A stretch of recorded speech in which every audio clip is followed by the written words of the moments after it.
Hello, pessoal! Vai começar mais uma Love Live Neuroscience. Agora é já. Você pega a sua sopinha, o seu chá quentinho, senta aí na frente do computador que nós vamos começar. Cadê todo mundo? Vai começar a avacalhação que ninguém chega, porque tá frio. Agora tá frio, ninguém vem pra Love Live. Tipo, o Hélio já chegou. Oi, Hélio! Eu fiz a sua dedicatória hoje, tá? Acho que amanhã já vão despachar seu livro aí pra você. Só não escrevi tudo que eu tinha que escrever pra falar sobre a gente, porque achei que podia ficar um pouco constrangedor, tá bom? Mas já fiz sua dedicatória, tá bom? Né? Bom, o tema hoje é energia para o cérebro, ou energia do cérebro, ou energia no cérebro, qualquer uma dessas coisas. Eu tô fanha, como vocês estão percebendo, porque desde que eu lancei o livro na quarta-feira passada, a única coisa que eu consegui fazer foi ficar gripada. Ao outro se empolgando, gente, você não sabe que é brincadeira? Sabe? Já foi, né? Foi na outra encarnação que a gente teve um lance. Nessa a gente só tem essa simpatia incrível. Nosso tempo já passou. Tá aqui, ó, pra quem não viu ainda, não conhece, não tá sabendo da história, que tá por fora, o livro está prontíssimo, já nas livrarias, no link da editora. Vou escrever o link da editora pra vocês, espera aí um pouco, deixa eu ver se eu consigo, que hoje tá aquela tristeza aqui na internet. Não chora que é assim mesmo, tá? Acontece. Deixa eu ver se eu consigo achar a Love aqui para eu poder escrever. Que anda meio ruim isso. Pronto, achei, tá aqui. Ó, livrão na mão. Inclusive esse aqui é de alguém que acabou de chegar. Esse que eu acabei de pegar aqui tem dono. É da Camila Niemeyer, que acabou de entrar aí. E se você ainda não comprou, tá marcando bobeira, vou colocar aqui o link da editora para você se virar lá, tá bom? Já vai lá e já compra. O seu é esse que tá aqui na minha mão, ó. Chega dia 11 aí para você. Que mais que falaram aí? A Glorinha escreveu. Ah, muito obrigada. A Olga, que coisa linda. Manda um beijão pra ela, saudade. Quem sabe eu ainda consigo dar um corre lá em... Vixe Maria. Na capital do Uruguai, Montevidéu. Muito obrigada por haver, minha querida. Moisés, me conta, você gostou do livro? Seu feedback é muito importante. Você que é um cara que já andou lendo neurociência de tudo quanto é jeito, se você gostou, significa que as coisas estão mais ou menos indo. Muito bem. Hoje temos a ilustre presença de Karen Bulbarelli por aqui, que não é presença comum aqui na live. Um grande beijo para você, minha amiga. Estou morrendo de saudade. Feliz da vida com todas as suas publicações a respeito do nosso universo político. Me representa. Muito obrigada por tudo que você posta, porque eu acho assim um ativismo da maior qualidade, uma crítica mordaz e ao mesmo tempo absolutamente correta.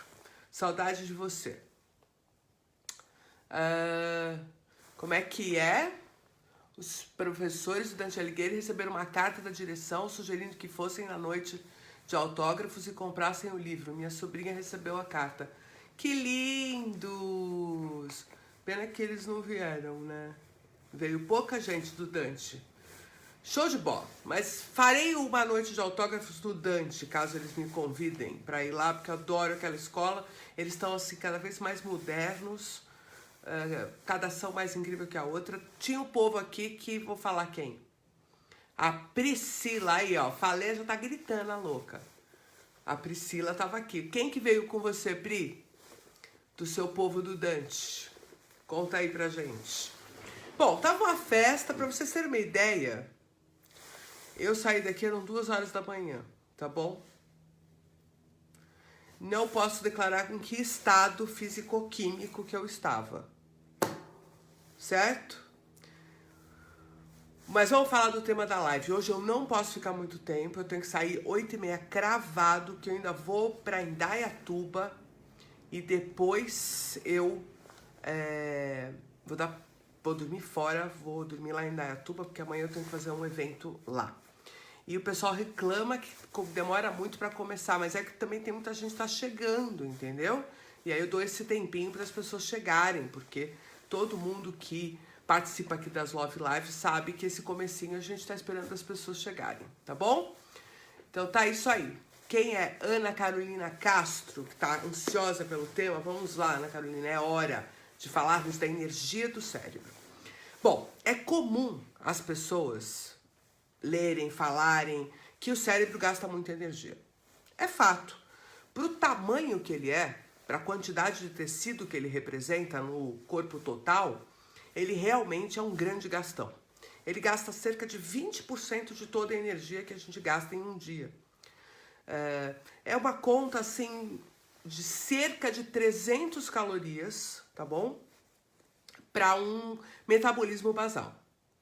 Agora, se eu faço exercício físico, por exemplo, 1 hora de corrida, vai dar mais ou menos aí uns 500 calorias, tá? Se você fizer uma caminhada em velocidade relativamente alta, quer dizer assim, uns 6 km por hora, você vai gastar cerca de 300 e poucos calorias, tá? Então, comparativamente com o trabalho muscular, eu quero que vocês percebam que o gasto energético do cérebro não é tão alto assim, certo? Você imagina que para você fazer uma atividade simples, como uma caminhada, numa velocidade um pouco mais rápida, você gasta o equivalente ao que o cérebro gasta o dia inteiro. Então, não é assim aquele gasto energético absurdo. Ele só é muito grande comparando com a quantidade de tecido que o cérebro representa. Mas do ponto de vista funcional, com certeza, o tipo de atividade que o cérebro faz, que é toda baseada em atividade elétrica, e são uma quantidade absurda de potenciais de ação a cada segundo, de verdade, esse processo de gasto energético para o trabalho de transmissão e processamento da informação, ele não é tão gastão assim se a gente for pensar na importância dele, certo? Eu diria até que surpreende pela capacidade de usar a energia de forma bastante harmônica, vamos dizer assim, tá? Mas eu escolhi o tema especialmente porque existe muito equívoco quando se trata desse assunto, tá? Então, justamente porque o cérebro é um órgão que gasta muita energia, as pessoas fazem o que a gente chama de conclusões lineares e precipitadas, né? Então a pessoa fala assim, bom, o cérebro é um órgão que gasta muita energia. Então, se eu pensar muito, eu vou gastar muita energia. Não é verdade. Por que não é verdade? Porque, independentemente do tipo de função que o cérebro está executando, a diferença de gasto energético é mínima. É quase que desprezível para o metabolismo corporal. É completamente diferente da dinâmica muscular, por exemplo. Um determinado músculo em repouso gasta uma quantidade de energia ínfima. Tão logo você coloca esse músculo para fazer contrações ou para fazer qualquer tipo de deslocamento de movimento, você já vai ter ali um incremento de algumas calorias por minuto, dependendo do exercício físico, isso se acentua. Se for um exercício aeróbico, isso vai se acentuar ainda mais, porque você vai fazer o metabolismo baseado no comportamento do corpo como um todo, então não é só um músculo, você tem o deslocamento do seu próprio peso, então a corrida, a natação, ciclismo, um jogo tipo tênis, tipo basquete, são exercícios de alto gasto calórico, tá? Ou uma aula de spinning na academia, 40 minutos, isso vai ser um absurdo de gasto calórico, tá? Em comparação, se você estiver aqui pensando na vida, assim, divagando, olhando o Instagram, olhando figurinha no Insta, vendo uma série na TV, ou se você estiver estudando neurociência hard, lendo o livro da Carla, suando, a diferença de gasto calórico é desprezível para o metabolismo corporal.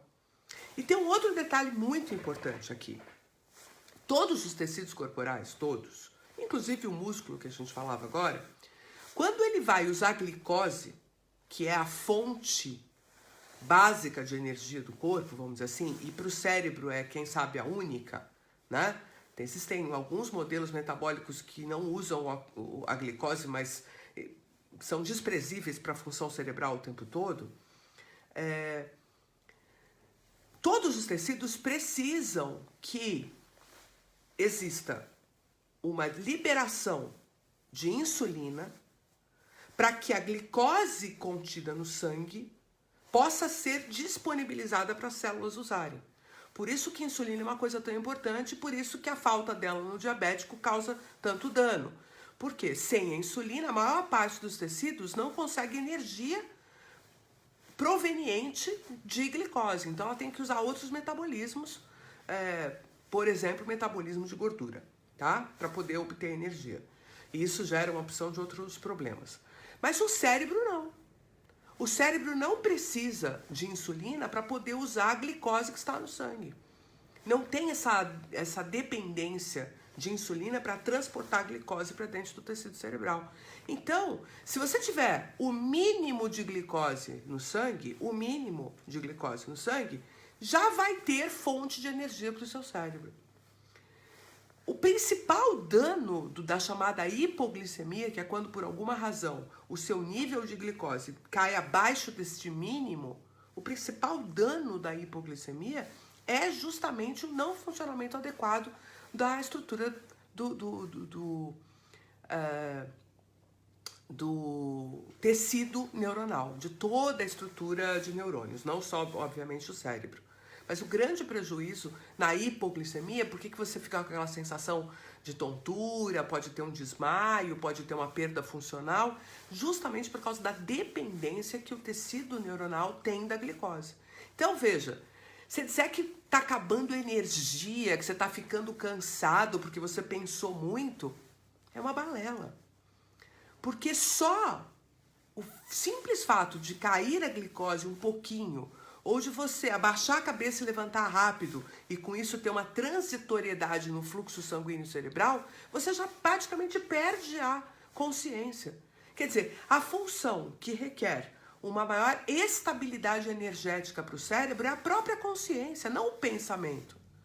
Então, se faltar energia no seu cérebro por alguma razão, o que você vai sofrer não é cansaço mental, é desmaio, é perda da consciência. Certo? É a obnubilação da consciência. Não existe esse lugar intermediário onde eu gastei muita energia e agora acabou a energia. Não é por isso que quando você mantém a atenção por muito tempo, ou quando você estuda por muito tempo, você se sente cansado e tem vontade de mudar de tarefa. É justamente porque os sistemas que estão sendo usados, que são relacionados à atenção sustentada, sistemas que precisam dessa demanda basicamente ligada a uma neurotransmissão de catecolaminas, então noradrenalina, dopamina, esses sistemas precisam de que a sua quantidade de neurotransmissores seja recuperada depois de um uso muito constante. Então eu fiquei atenta, estudando e tal, isso desgastou alguns dos meus sistemas de neurotransmissão. Isso pode gerar uma queda na atenção, um rebaixamento na minha motivação para estudar, né? Especialmente se eu já não tiver com aquele ímpeto todo, se eu já não tiver uma razão para conseguir liberar aquele neurotransmissor para manter minha atenção em cima.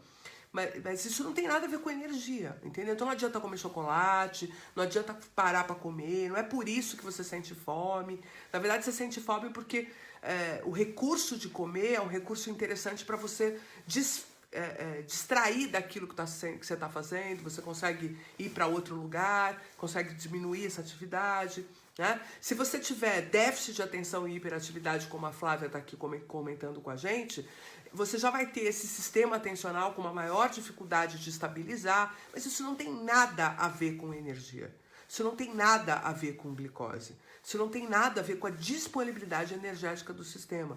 Isso é uma coisa muito importante, porque isso acaba acarretando numa porção de conclusões que as pessoas têm, como, por exemplo, essa seguinte. Você tem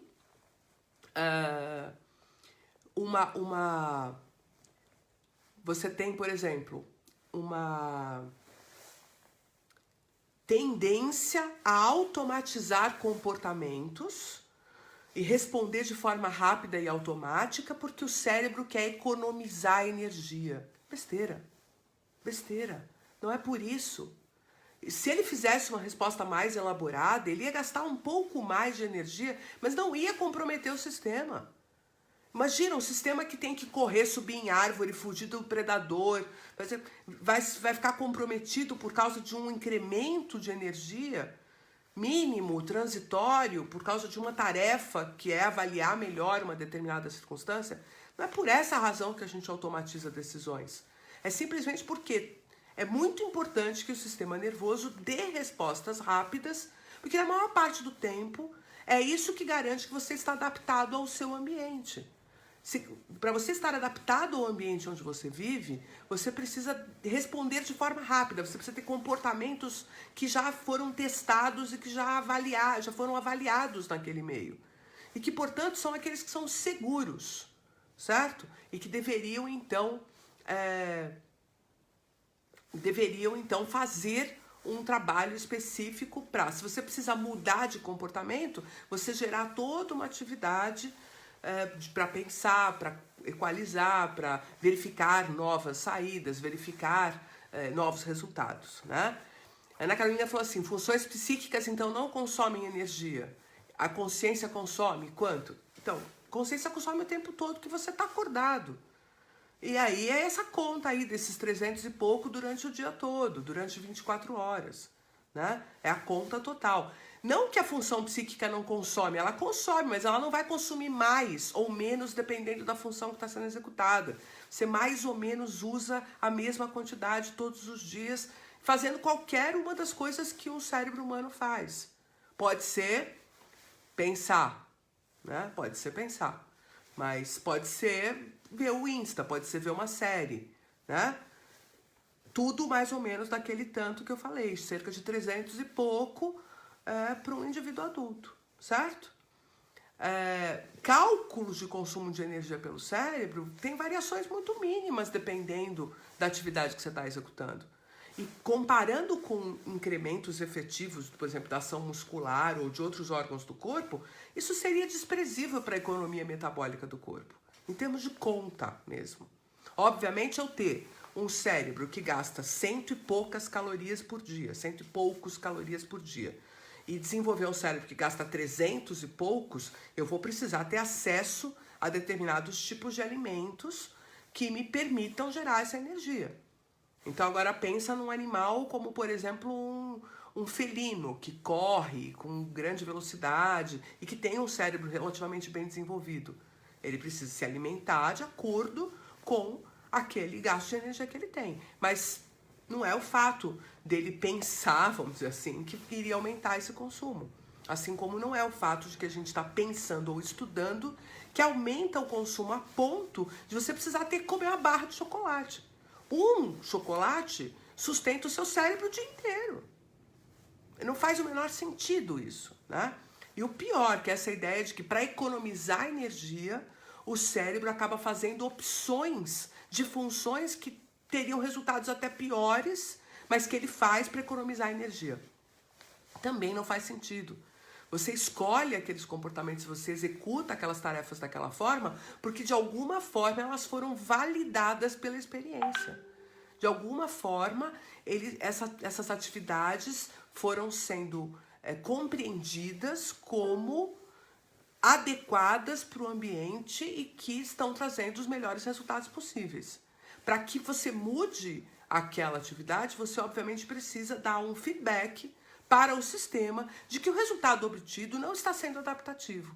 Né? É quase que um feedback de erro, e aí a gente teria que entrar lá na função do cerebelo para poder discutir a intenção do comportamento, discutir o aprendizado dessa mudança de comportamento. Mas fundamentalmente, tá?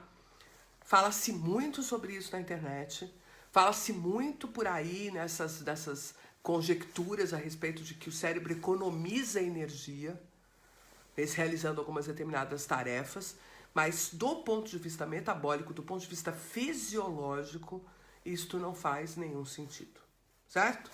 A Marli, a minha querida Marli, também já fiz sua dedicatória, viu, minha querida? O seu livro também já está empacotado para sair amanhã de manhã. Pergunta, a dor de cabeça é por desgaste? Olha que coisa interessante, Marli. O cérebro não dói. O cérebro não tem receptor de dor.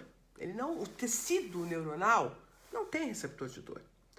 O que você tem é nas meninges uma vascularização importante e você tem também uma vascularização que está relacionada também à musculatura. Então veja bem, às vezes a dor de cabeça que você sente, depois que você fica um tempão estudando, ou um tempão lendo, ou fazendo alguma coisa, está relacionada com a cervical, pela posição que você executou. E aí fica uma tensão muscular que gera uma dor que a gente chama de cefaleia cervicogênica.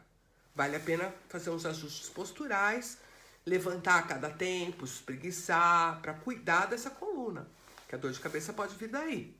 Depois essa dor de cabeça também pode vir de um desgaste daquela própria neurotransmissão que a gente conversava. Porque o nível atencional muito alto pode gerar uma ativação de adrenalina muito alta, de dopamina muito alta. E esses neurotransmissores podem gerar vasodilatação, e isso tudo pode aumentar a pressão, né, nessas estruturas de meninge. Mas não dentro do cérebro, não está acontecendo nenhuma lesão cerebral, nada disso. Então, em geral, e também tem uma cefaleia que é do estresse, né? Que é toda essa condição que também está associada com cortisol, com adrenalina, fora as enxaquecas, que é um quadro neurológico muito particular. Mas isso não está diretamente associado com um desgaste cerebral. Né? Desculpa, um desgaste energético. É um desgaste cerebral na medida em que os sistemas de neurotransmissão, especialmente os catecolaminérgicos, noradrenalina, adrenalina e dopamina, têm a sua produção diminuída e, portanto, isso gera uma carência desses neurotransmissores. É como se o sistema pedisse para parar para poder recuperar essa neurotransmissão que é tão importante do ponto de vista funcional. Mas isso não está associado com energia, com disponibilidade energética. Uma outra coisa que se fala muito, se você não toma água, você vai desidratar o cérebro. Gente, organiza comigo a seguinte ideia. Realmente, o cérebro é um órgão que tem muita água, mas músculo também tem. Todas as estruturas têm. Estou pensando aqui, quem não tem? Tendão muscular tem pouco, osso tem pouca água, o resto é tudo água, tá? Agora, quando você tem um tecido como o cérebro, que depende do meio hídrico por conta da sua transmissão iônica e tudo mais, ele é protegido até pela função que ele executa de controle do nosso comportamento. Ele é super protegido. Então veja, se tiver que desidratar alguma coisa, vai desidratar a pele, vai desidratar músculo, vai desidratar o corpo inteiro. E o cérebro vai ser um dos últimos. Até porque os osmorreceptores, que são as estruturas que detectam a osmolalidade do sangue, tá lá no tronco encefálico. Ficam na região AV3V, anteroventral do terceiro ventrículo, se alguém gosta dessa nomenclatura. E os osmorreceptores lá detectam a osmolalidade do sangue. E a partir dessa detecção, eles liberam o ADH para que haja uma retenção hídrica. Então, o organismo inteiro vai ficar sem água para preservar a água do cérebro. Vai tirar a água da urina, você vai ficar com aquela urina amarela concentrada. Pra você ter uma ideia, uma pessoa fazendo, por exemplo, uma corrida, tipo um triatlon, alguma coisa assim, um desses Ironman, essas loucuras que o povo faz. Meu irmão mesmo adora um treco desse. Eles chegam a entrar em anúria. O que é anúria? Não produz urina. É tanta economia de água para poder preservar a atividade do cérebro, a atividade do coração, a atividade, né, daquilo que realmente não pode abrir mão, que não faz xixi. Não é que não faz porque não faz, não elimina. Não produz urina. Certo? Não produz urina. Aí, isso tudo é porque o cérebro é uma estrutura privilegiada. Agora, você dizer que o cérebro vai parar de funcionar porque falta energia, porque falta água, isso é um desconhecimento da fisiologia do corpo. Isso é, entendeu? Porque a fisiologia do corpo é muito mais elaborada do que isso, gente. É só um quadro patológico em que essas coisas acontecem, tá bom? Como eu disse pra vocês, hoje eu saio 8h30 em ponto, então eu vou responder umas perguntinhas que estão aqui e já vou me despedindo de vocês. A Ana Carolina disse que mora em Portugal. Não tem o livro ainda por aí, espero que chegue em umas livrarias de Portugal. Tem muita gente de Portugal que já está me pedindo. Mas tem e-book. O link a gente deve lançar no mais tardar na segunda-feira que vem, porque tem um ajuste aí da distribuidora de e-books que está sendo terminando de ser resolvido, tá bom? Aí a André tá dizendo assim, que é balela então dizer que falta de beber água acarreta uma falta de memória ou raciocínio? Lógico que é balela, porque se o cérebro fosse perder função por causa de água, antes disso, o rim já teria parado de funcionar, você já estaria com a pele absolutamente desidratada, você sentiria uma sede insustentável, né? Então, é desconhecimento da função cerebral falar uma coisa como essa. Obviamente que se você tomar água, todo o seu organismo agradece, inclusive o cérebro. Então, não estou dizendo que a água não é importante, lógico que é. Tá aqui, ó, minha garrafa de água, eu tomo água o tempo todo. Tem que tomar água, mas não é porque vai desidratar o cérebro, sabe? Menos, pouco menos. E-book, Rosana, aí quando você vier para o Brasil em julho, você compra o seu exemplar físico, se você fizer questão. Eu sou chata, eu gosto de ler no papel, mas tem gente que vai bem, né, no e-book. Deixa eu ver quem mais. A Daniela tá falando que tem uma fístula licórica. Eu não sei, Daniela, de verdade, eu não consigo te ajudar. Se há algum tipo de medicamento que poderia ajudar nisso, ou algum alimento. Fico te devendo essa, viu, minha amiga? Porque não conheço mesmo. Aí pintou a ignorância. Isso é um papo bem para neurologista, sabe? A gente que trabalha com a ciência do cérebro, a gente acaba não entrando nesse detalhamento, tá? Mas é provável que tenha alguma coisa, fazer algum medicamento. Se tivesse, quem sabe já teriam te dado, né? Tô aqui pensando se alguma vez já ouvi alguma coisa sobre isso, acho que não, viu? Aí a Suzy falou assim, o que ocorre quando nos concentramos intensamente e a partir daí temos dificuldade de concentração? É o seguinte, Suzy, você tem uma quantidade de neurotransmissores, de catecolaminas que você produz geralmente. Está diretamente associado com a quantidade que você costuma usar. Sabe como é que é? Quanto que eu costumo usar, né? De catecolamina durante o dia, durante o meu ritmo de vida. E aí você promove ali um estoque que está associado com esse teu uso. Se você começar a usar mais, você vai produzir mais, mas demora um pouco, é igual o músculo, né? Se você começar a fazer mais força, ele vai hipertrofiar, para te preparar para uma demanda que você tem. Mas na hora que você está usando, ele não tem. Então, se você tiver o hábito de estudo, o hábito de se concentrar, o hábito de fazer tarefas, e você vai aumentando esse tempo vagarosamente, quanto mais você faz, mais você consegue fazer. Obviamente que isso tudo depende muito também da sua motivação interna. Porque a liberação desses neurotransmissores está diretamente associado ao funcionamento do seu sistema límbico. Então, se você não tiver por que liberar essa catecolamina, ela não vai ser liberada. Mas também não adianta ter o porquê e não ter disponível. Então, é sempre bom manter o seu sistema de atenção, foco e concentração treinadinho para quando você precisar, né? Não adianta nada você passar a vida vendo figurinha só no Instagram.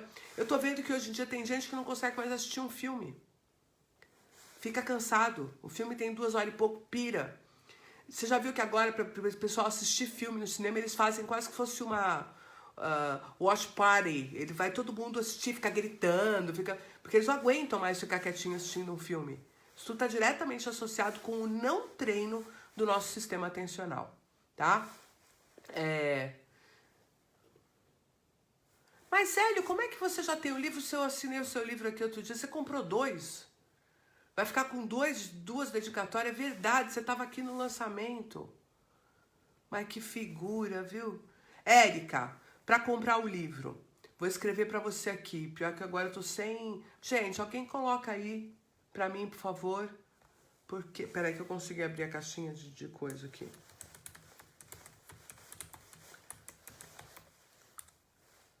Vai ter nas livrarias do Brasil todo, mas demora um pouquinho para chegar, né? Coloquei o negócio errado ali. Peraí, deixa eu coisar de novo. Então é isso, pessoal. É desse jeito que o tecido cerebral funciona, tá bom? Espero que vocês tenham curtido essa live. Eu não consigo ficar mais tempo hoje mesmo, porque tem essa pessoa lá embaixo me esperando para eu ir para Indaiatuba. Amanhã a gente faz um workshop de vieses inconscientes na John Deere, que é uma super empresa, para quem não conhece, que produz equipamentos, né, agropecuários, aquelas coisas todas. Lógico que eu fiz uma dedicatória para você, Marli Molina. Você acha que eu ia perder essa chance? Beijo para vocês. Semana que vem tem mais. Divulga a Love Live, compartilha, divulga o livro. Tira foto você com o livro, põe na internet, dá essa força aí pro autor. Você acha que é fácil vender livro? Ainda não, Brenda, mas semana que vem provavelmente já vai estar o e-book também no Kindle. Beijo, se cuidem, até!